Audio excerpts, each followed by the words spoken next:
Salut, j'espère que tu vas bien. Aujourd'hui, je te retrouve dans une nouvelle vidéo où je vais te montrer comment j'ai cousu mes masques. Alors, je sais que je m'y prends un peu tard, j'ai tourné cette vidéo en juin et je la poste que maintenant. Mais même en juin, c'était un peu tard quand j'y pense. Mais je trouvais ça intéressant de te montrer les erreurs que j'ai faites et les choix que j'ai faits, c'est-à-dire que j'ai pas acheté de tissu, c'est que des chutes.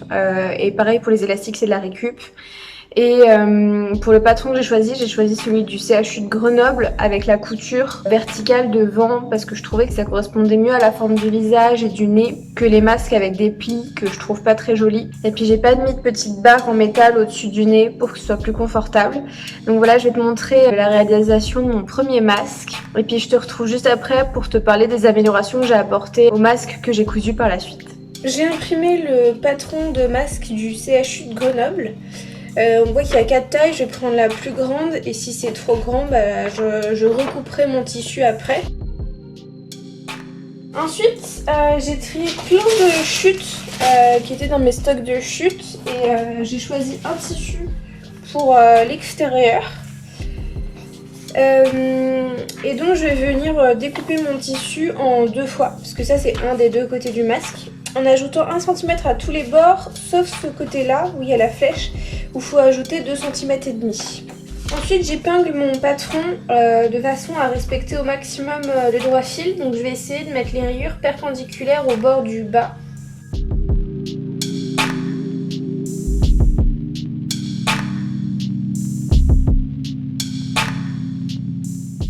Et je coupe, donc comme j'ai dit, à 11 cm du bord, sauf pour ce côté-là où il y a la flèche, où ce sera 2,5 cm.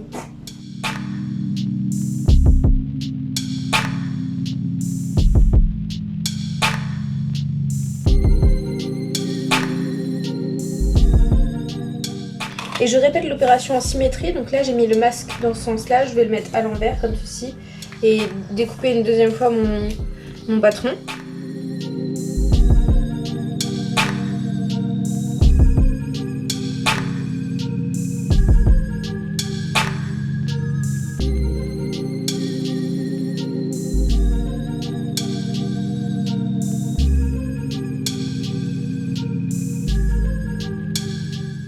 Donc maintenant j'ai bien mes 2 devant, je les mets de côté, je les coudrai après et je vais couper mes doublures. Donc pour les doublures c'est pareil, on découpe à 1 cm tous les bords, sauf ce bord là où il n'y a pas besoin de couper à 2,5 cm, on coupe seulement à 1 cm pareil comme les autres bords. Donc là c'est 1 cm tout au long. Donc la doublure il n'y a pas besoin de prendre un joli tissu, ça va être caché de toute façon. Et vu que le but c'est que le masque filtre bien le virus, on va mettre plusieurs couches de doublure. En plus on voit que sur ma doublure le tissage est pas très dense, donc ça filtre pas beaucoup. Donc il va falloir mettre plusieurs couches.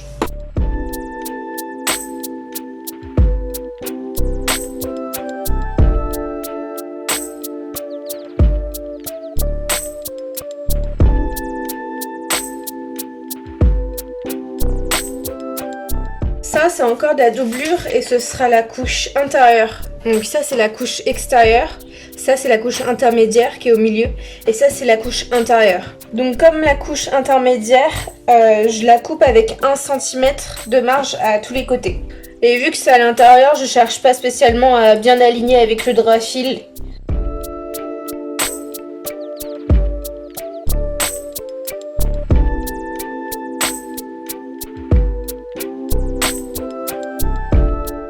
Donc dans l'ordre, j'aurai 7 couches à l'intérieur, 7 couches au milieu et 7 couches à l'extérieur.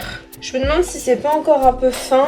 J'hésite à rajouter encore une couche. Je vais rajouter encore une couche au milieu.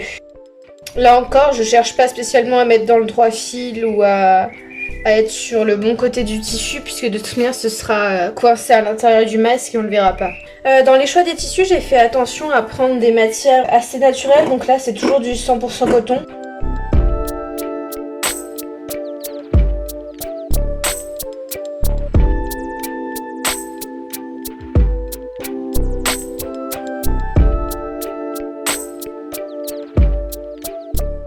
Et donc là c'est bon, j'ai coupé mes 4 couches, donc je vais pouvoir les assembler. Donc je commence par prendre à chaque fois les 2 côtés de la même couche. Je les mets comme ça face à face, je les superpose. Et j'épingle le long de cette courbe ici et je couds au point droit, tout simplement, à 1 cm.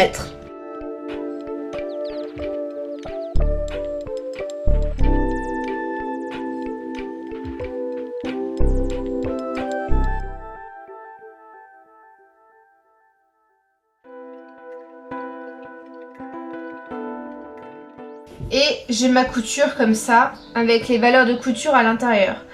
On fait bien attention à écarter les valeurs de couture de chaque côté. On passe un petit coup de fer pour les aplatir de chaque côté de la couture. Et on fait ça 4 fois du coup avec les 4 couches.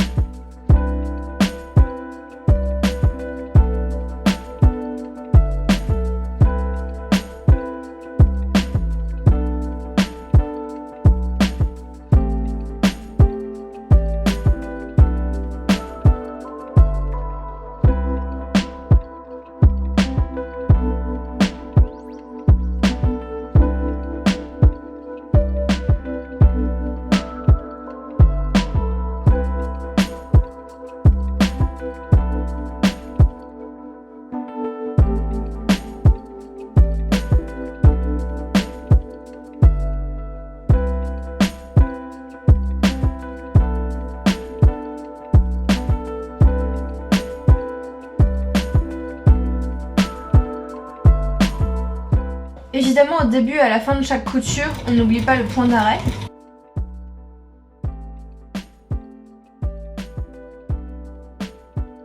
Je vais aller repasser mes 4 couches pour bien écraser les valeurs de couture de chaque côté.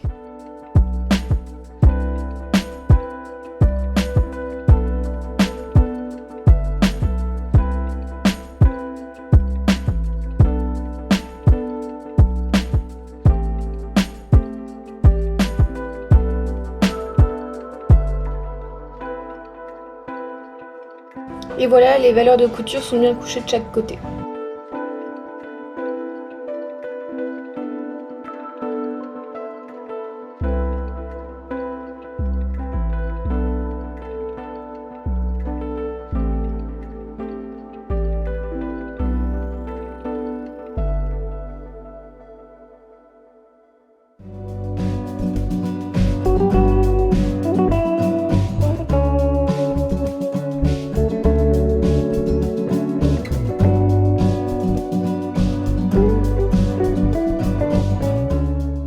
Maintenant que j'ai repassé mes 4 couches, je vais pouvoir les assembler entre elles.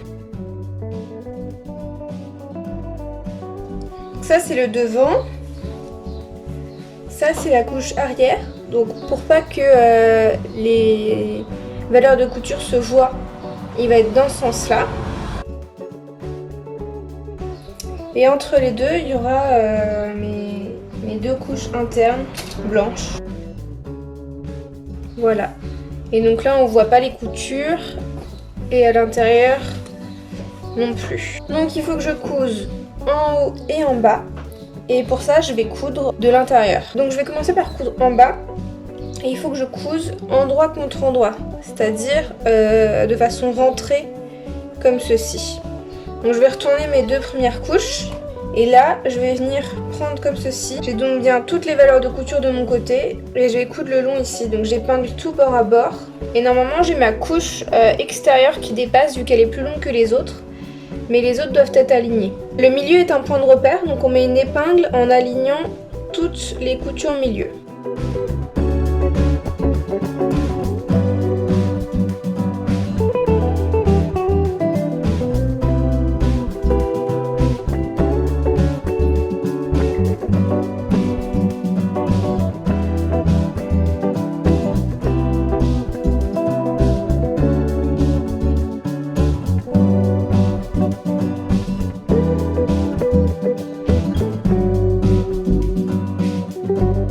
Voilà, ça c'est le bas du masque et je vais faire pareil au niveau du haut du masque. Donc j'aligne toutes les coutures du milieu.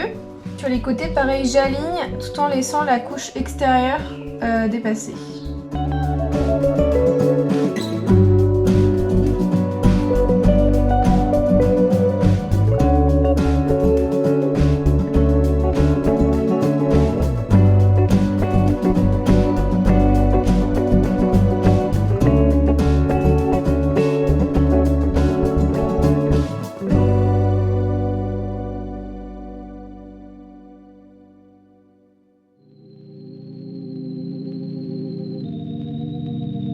Et je couds le long des épingles au point droit, à 1 cm.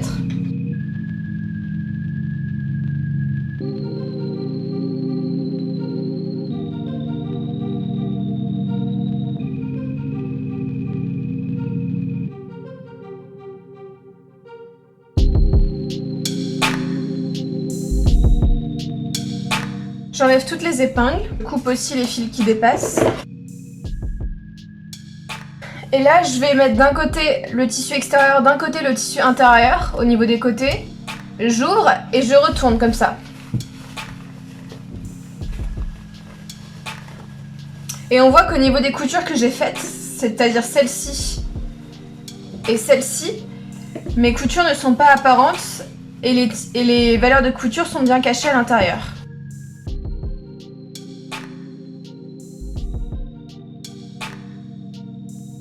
Et voilà le masque.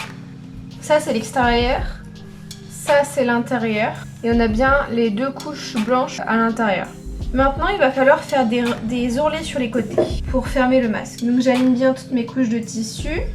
Et là, il va falloir faire un ourlet avec le tissu extérieur qui dépasse. Donc on rentre une fois et une deuxième fois. Donc le premier rentré il se fait avec le tissu extérieur seul, comme ceci. Et le deuxième rentré, il se fait avec toutes les couches.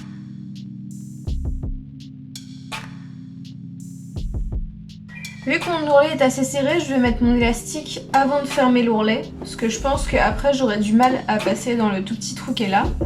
Donc je vais attendre pour faire mon ourlet, je vais aller chercher l'élastique. J'ai entendu dire que les élastiques ronds très fins faisaient moins mal parce qu'ils tiraient beaucoup moins derrière les oreilles. Donc j'ai pris le seul élastique rond très fin que j'avais et il est doré. Donc voilà, ça donnera une petite couche de brillant. Et je vais l'installer ici. Et je vais épingler mon ourlet comme si de rien n'était. Et quand j'épingle, je fais attention avec mon épingle de ne pas piquer dans l'élastique.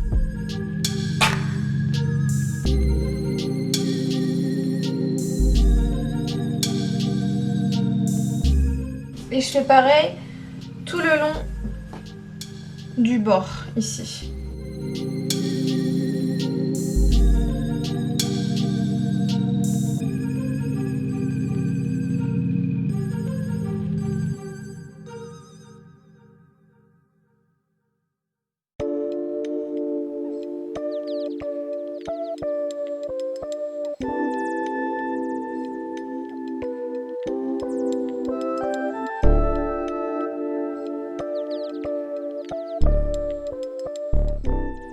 Et je couds au point droit tout du long.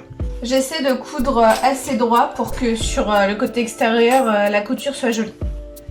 Je fais bien attention à ne pas coudre l'élastique.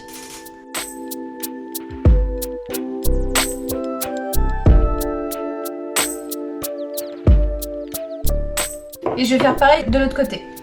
Et maintenant que c'est fini, il reste plus qu'à faire des nœuds derrière les oreilles avec les élastiques à la bonne longueur et couper les élastiques. Donc voilà le masque, comment il est terminé. À l'intérieur c'est comme ça, les rayures sont pas bien alignées mais c'est pas bien grave. Et porté, ça donne ça. Et c'est vrai que ça a l'air vraiment immense. Je pourrais jouer à cache-cache avec. Donc pour la suite, je vais prendre une taille beaucoup plus petite. Là c'était la taille homme. Je pense que je vais même pas prendre la taille femme. Je vais prendre la taille enfant, je crois que c'est 7-12 ans. J'ai un champ de vision restreint. Clairement, je ne vois pas en dessous de là. Donc c'est chiant parce que du coup pour faire mes lacets, je galère. Et en plus d'être trop grand, il est trop épais. Là 4 couches c'est vraiment trop. Je pense que pour les autres je vais faire 2 couches. Parce que là 4 couches c'est difficile de respirer.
voilà, j'ai fini de coudre. Je vais vous montrer tous les petits masques que j'ai cousus.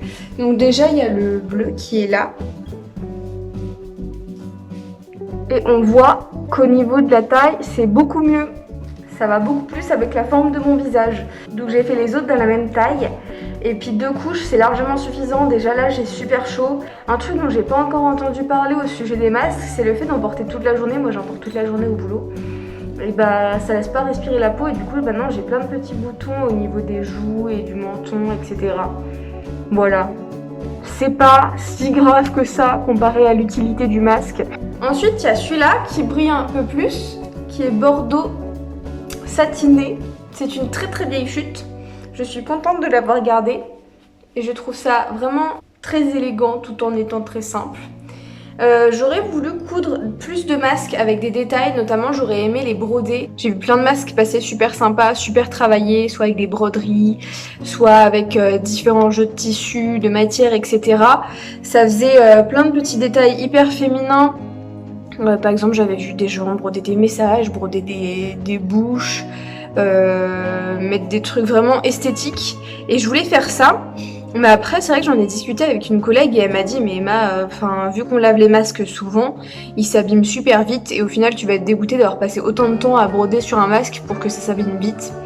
Mais c'est vrai que j'ai vu une fille qui mettait de la dentelle et sa dentelle elle s'est vite abîmée au cours des lavages et je me dis bon bah ça vaut pas trop le coup. Là déjà ce masque là je l'ai lavé une fois et l'élastique il est un peu abîmé. Vous voyez, comparé à celui-là que j'ai pas lavé parce que je l'ai pas porté finalement vu que ceux-ci sont mieux. Et là l'élastique il est impeccable, là il est tout abîmé. Ensuite j'ai plus d'élastique rond doré, ce qui m'a rendu très triste. Donc j'en ai fait d'autres.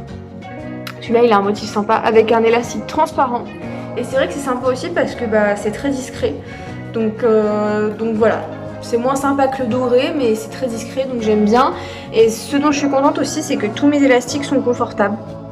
Le dernier c'est une chute, en fait c'est une robe longue que j'avais chinée en fripe et vu que je suis toute petite je l'avais raccourcie et avec, en fait elle était trop longue et trop petite en largeur parce que c'était pour une taille S je pense et du coup j'avais récupéré le tissu du bas de la robe pour l'élargir mais il me restait quand même une petite chute et en fait on voit que c'est du tissu noir satiné et il y a des espèces de broderies noires.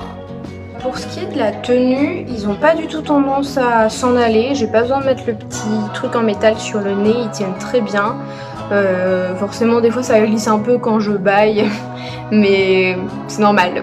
Donc voilà, je suis contente qu'ils tiennent bien sur le visage sans non plus tirer trop derrière les oreilles. Au niveau des doublures, pour le bordeaux, j'ai utilisé des chutes, hein, toujours. Et donc là, c'est un petit coton Vichy. Là, c'est du gris sans trop d'intérêt, c'est pour ça que je l'ai utilisé. Mais voilà, c'est que des chutes. Même celui-là, il a 2 morceaux différents à l'intérieur. Donc je suis contente parce que j'ai pu en plus le fait de faire des masques ça m'a permis de trier toutes mes chutes parce que j'aime tellement utiliser les chutes que j'ai trié mes chutes en fonction de leur taille. C'est-à-dire qu'il y a des tout petits bouts de tissu, je les trie quand même par taille parce que je sais que ceux qui sont suffisamment grands j'arrive à faire des débardeurs dedans. Donc j'ai pu me faire un stock de chutes pour débardeurs. Donc j'ai tout plein de débardeurs à faire. C'est vrai que j'en ai pas assez par rapport à ce que j'aurais besoin. Je vais essayer de faire ça cette année pour l'été prochain. Et j'ai aussi fait un stock de chutes pour faire du patchwork. Donc je les ai regroupées par couleur. Et je vais faire une veste avec plein de petits morceaux de tissu bleu. Donc je suis contente parce que j'ai pu trier ça aussi. Et donc voilà, je vous ai montré tous mes masques. J'espère que ça vous a plu. Et puis je vous dis à bientôt pour une nouvelle vidéo. Salut!